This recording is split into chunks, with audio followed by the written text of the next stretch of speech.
दो लड़के, थके हुए, टूटे हुए, लेकिन उम्मीद की एक आखिरी चिंगारी अब भी उनकी आंखों में जल रही है। यही है होमबाउंड की दुनिया में आपका पहला कदम।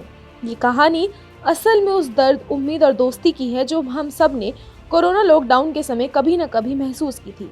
सोचिए, मई 2020, चारों तरफ डर, अनिश्चितता, सड़क पर पैदल चलते लोग और उसी बीच अखबार में छपी वो तस्वीर, दुबले पतले सायुब के गोद में बेहोश अमृत, जलती धूप में पड़े एक सुनसान हाईवे पर।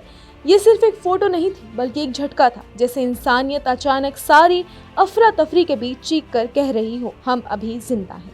उस वक्त जब कुछ मीडिया लोगों को सुपर स्प्रेडर बताने में लगा था, सायुब अमृत को घर ले जा रहा था।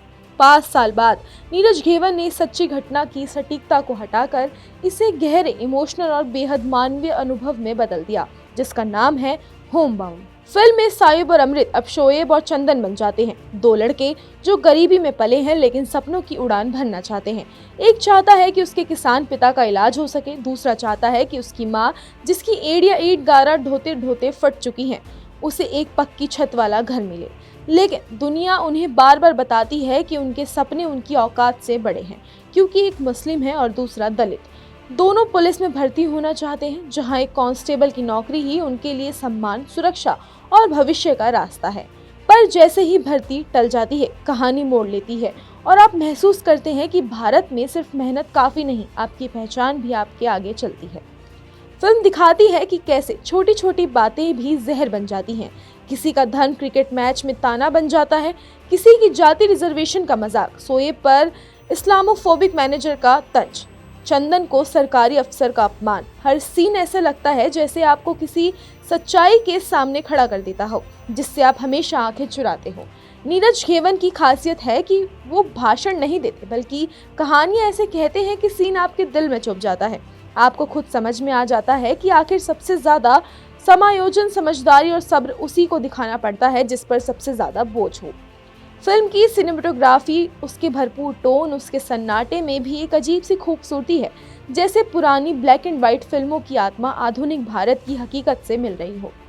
120 मिनट की ये फिल्म 2 हिस्सों में बटी है और प्री पैंडेमिक वाला हिस्सा बेहद दमदार है। वहाँ आपको शोएब का परिवार, चंदन की माँ, फूल और बहन वैशाली की जिंदगी, उनकी मजबूरियाँ और उनकी हिम्मत देखने को मिलती है। इन्हीं हिस्सों में कहानी सबसे अच्छी महसूस होती है। महामारी वाले दृश्य असरदार तो हैं, लेकिन असल आग तो कहानी की नींव में है कि किस तरह सपने टूटते हैं और कैसे फिर भी इंसान आगे बढ़ने की कोशिश करता है। ईशान खट्टर का कंट्रोल, सधा हुआ गुस्सा आपको भीतर तक हिला देता है।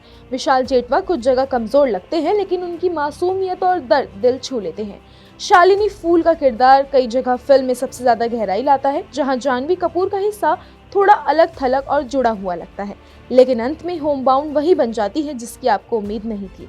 एक फिल्म जो सिर्फ लॉकडाउन या दोस्ती की कहानी नहीं, बल्कि उस भारत की भी है जहां हर कदम पर पहचान, भेदभाव और संघर्ष आपकी राह रोकते हैं। और फिर भी शोएब और चंदन की हिम्मत आपको बताती है कि सबसे अंधेरी रात में भी दो दोस्त एक दूसरे का हाथ थाम ले तो सफर थोड़ा आसान हो जाता है।